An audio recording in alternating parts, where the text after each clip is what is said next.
নমস্কার বন্ধুরা, সকলে কেমন আছেন? নতুন আরও একটি ডেইলি ব্লগ ভিডিওতে আপনাদের সকলকে জানাই অনেক অনেক স্বাগত। তো আমি অনুশ্রিয়া চলে এসেছি আজ আবারও একটি ডেইলি ব্লগ ভিডিও নিয়ে। কোনো নির্দিষ্ট দিন বা বারের ভিডিও তো আপনাদের সঙ্গে খুব একটা বেশি শেয়ার করা হয় না, তো আজকে সেটাই করছি। তো চলুন দেখতে থাকুন ভিডিওটা, আশা করছি ভালো লাগবে।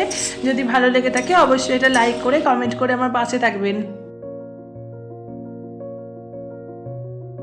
বেশ কয়েকদিন ধরে না ওয়েদারটা ভীষণ খারাপ চলছে, মানে কোনো কাজ করতে তো ভালোই লাগছে না। সবসময় এই বর্ষাকাল বর্ষাকাল ভাব, সবসময় আকাশ মেঘলা, রোদ ওঠার তো কোনো বালাই নেই।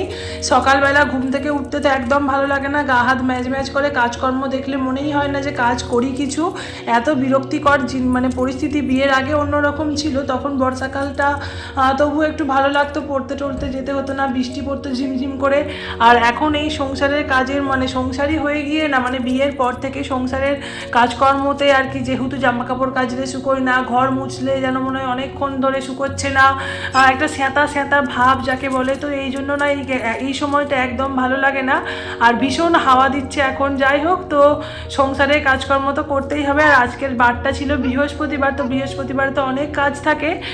আমি সকালবেলা আমার যে সমস্ত কাজগুলো থাকে সেগুলোই করে নিচ্ছি। সবার প্রথমে ঘুম থেকে উঠে নিচে গিয়ে ফুটনোগুলো কেটে দিয়েছি। আর এখন বাচ্চা ঘড়িতে 9টা মতো, তো কেটে দিয়ে আমি সোজা ওপরে চলে গেছিলাম মানে জামা কাপড়গুলো মেলতে, কেচে কুচে নিয়ে এবার নিচে এসে গেছি। নিচে এসে না আমার দেওরের ঘরটা আর কি একটুখানি পরিষ্কার করছি। বিছানা চাদরটা আর কি অনেক দিন হয়ে গেল পাতা হয়েছে, তো সেটাকে মানে পাল্টে দিতে হবে। ওর খাটটাও না স্টিলের, যেহেতু ওই স্টিলের খাট, তো সেই জন্য অল্প অল্প ওই রডগুলোতে যে ধুলো পড়েছে, তো ঝাঁটা দিয়ে মাঝে মাঝে দিই ঝুলটুল যাতে না হয়। কিন্তু যেহেতু বিছানা চাদরটা আজকে পরিষ্কার করছি, তো ভাবলাম যে চলো ধুলোগুলো অল্প অল্প পড়েছে সেগুলোকেও একটু মুছে নিই। তো একটা ন্যাতা ছেঁড়া ছিল, তো সেটা দিয়ে আর কি মুছে নিয়ে এবার টুকটুক করে বিছানার চাদরটা পাল্টে দিচ্ছি। মিষ্টি এখন এই বাড়িতে নেই, মানে মিষ্টি আর কি পাশের বাড়িতে আছে পিসিমণিদের কাছে, তো খানিকক্ষণ পরেই ও চলে আসবে। তার আগে যতটা পারছি কাজটা আর কি এগিয়ে নিয়ে মানে এগোনোর চেষ্টা করছি। আর ওই যে প্রতিদিন বলছি ফোনে না ভীষণ স্টোরেজ প্রবলেম হয়, তো বালিশের ওয়ারগুলো পরাবো বলে ভিডিওটা অন করে পড়াতে গিয়েছি। এবার তো আর এদিকে খেয়াল নেই, ওদিকে নিজের মনে আর কি বালিশের ওয়ারগুলো পড়াচ্ছি, কিন্তু দেখলাম যে মানে ভিডিওটা হয়নি, ভিডিওটা আর কি অফ হয়ে গিয়েছে।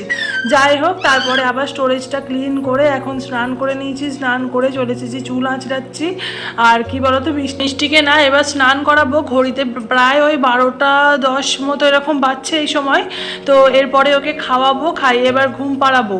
তো যাই হোক, আর আমি না আজকে টুকটাক কিছু সেলাইয়ের কাজ আছে, দেখি যদি পারি তো করবো, এরকম ভেবেই আর কি তাড়াতাড়ি করে আর কি ওকে স্নানটা করাবো চিন্তা ভাবনা নিয়েই আর কি মুখে ক্রিম ট্রিমগুলো মাখছি। আর কি জানো তো, আগে না সেইভাবে মুখে ক্রিম মাখা বা সানস্ক্রিন মাখার অতটা হিড়িক ছিল না, তবে এখন না নিজের একটু যত্ন নিতে বেশ ভালো লাগে।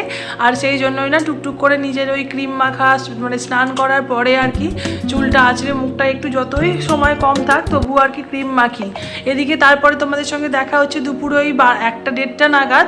তো এখন মিষ্টিকে আমি খাইয়ে ঘুম পাড়িয়ে দিয়েছি, আর আমি এখন না সেলাইগুলো নিয়ে বসেছি আর কি। মিষ্টির ওই জামার বোতামটা ছিঁড়ে গেছে, একটা জামা আর কি দু জায়গায় একটুখানি ছেঁড়া ছেঁড়া মানে ফুটো ফুটো হয়ে গিয়েছে, তো সেগুলোকেই একটু ওই সেলাই করবো। এমনি সময় ও জেগে থাকলে তো হয় না, ও খালি কোলের ওপর উঠতে আসবে, আর ছুঁচগুলোকে যদি ধরতে যায় কখন হাতে ঢুকে যাবে বলা যায় না। তো না ঘুমোলে না এই কাজটা করতে পারছিলাম না, বেশ কয়েকদিন ধরেই ভাবছিলাম করব এই জামা দুটোকে, সেই জন্য পরাতেও পারছিলাম না। তো যাই হোক, এদিকে আমি আমার সেলাই টেলাই করতে করতে ওই দেখো মিষ্টি উঠেও পড়েছে।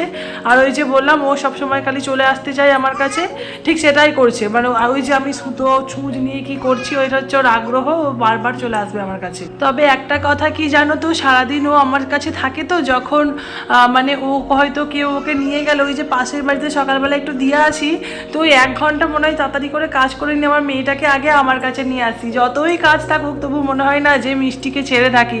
সব সময় ওর ওই খেলা করা, আও আও করে আওয়াজ করা, মানে নিজের মতো আর কি ও যে খেলা করে, আওয়াজ করে, আমাদেরকে ডাকে, হাসে, কথা বলে, কখনো কাঁদছে, এইগুলো না আমি ভীষণ একটুখানি সময়ও যদি আমার থেকে দূরে থাকে আমি ভীষণ মিস করি।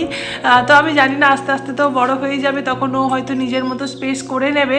তবে এখন এই ছোটোবেলাটা আমি ওর ভীষণ এনজয় করি, মানে ওর এই ছোটোবেলাটা আমার কাছে ভীষণ মানে দামি একটা সময় বা দামি একটা মুহূর্ত। আর এটাকে আমি সবসময় চাই ক্যামেরা করে রাখতে, কারণ পরবর্তীকালে যখন ও বড় হয়ে যাবে না, তখন এই জিনিসগুলো আমি নিজের স্মৃতিতে তো থাকবেই, সঙ্গে ক্যামেরাতে থাকলে না আমার স্মৃতিটাও আর কি অনেকটা নতুন বা ভাঙ্গা হয়ে যাবে যাবে আমার নিজের স্মৃতিটা। যাই হোক, তো বেশি কথা বলবো না। এদিকে যেহেতু বৃহস্পতিবার, তো দুপুরবেলা ভেবেছিলাম আলতা পরবো, কিন্তু দুপুরবেলা আর সময় করে উঠতে পারিনি। এখন হচ্ছে বিকেলবেলা, তো আমি এদিকে আলতাটা পরে নিচ্ছি। মা মানে আমার শাশুড়ি মা মিষ্টিকে নিয়ে একটু বাইরের দিকে গিয়েছে। আর যেহেতু এখন বিকেলের দিকে একটু ঝড় জলের হচ্ছে, তো মানে সবসময় আর কি কারেন্ট চলে যাচ্ছে, কারেন্ট চলে গেলে কখন আসছে কোনো ঠিক ঠিকানা নেই, সেই জন্য না রান্নাটাও তাড়াতাড়ি করে নেব।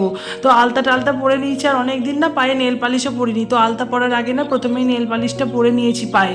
তো যাই হোক, সেইভাবে তো পায়ে হাতে বড় বড় নখ বা সুন্দরভাবে যে পা হাতে যত্ন করা অত কিছু তো হয় না, কিন্তু তবুও একটু আলতা পরলে না, যেহেতু বউ মানুষ হয়ে গিয়েছি, তো দেখতে বেশ নিজেরই ভালো লাগে।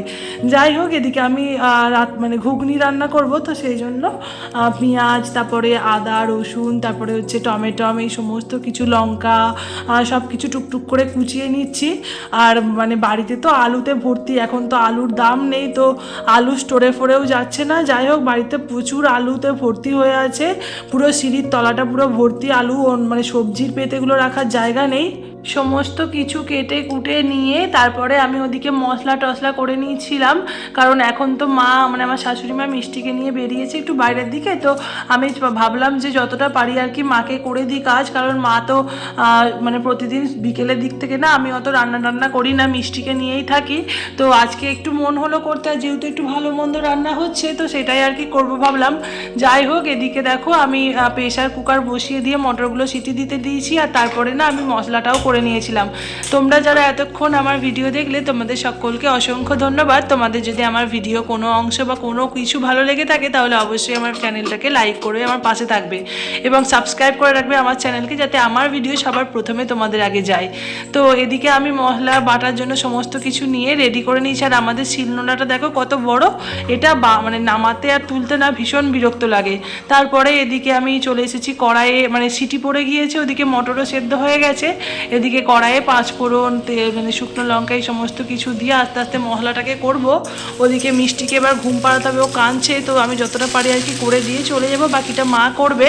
তো যাই হোক, ভিডিওটা আর বেশি বড় করছি না। তোমরা সকলে খুব ভালো থেকো, সুস্থ থেকো, আর আমার ভিডিও যদি তোমাদের ভালো লেগে থাকে তাহলে অবশ্যই একটা লাইক করে আমার পাশে থেকো। তো আজকের মতো টাটা, তোমাদের সঙ্গে দেখা হবে নেক্সট ব্লগে।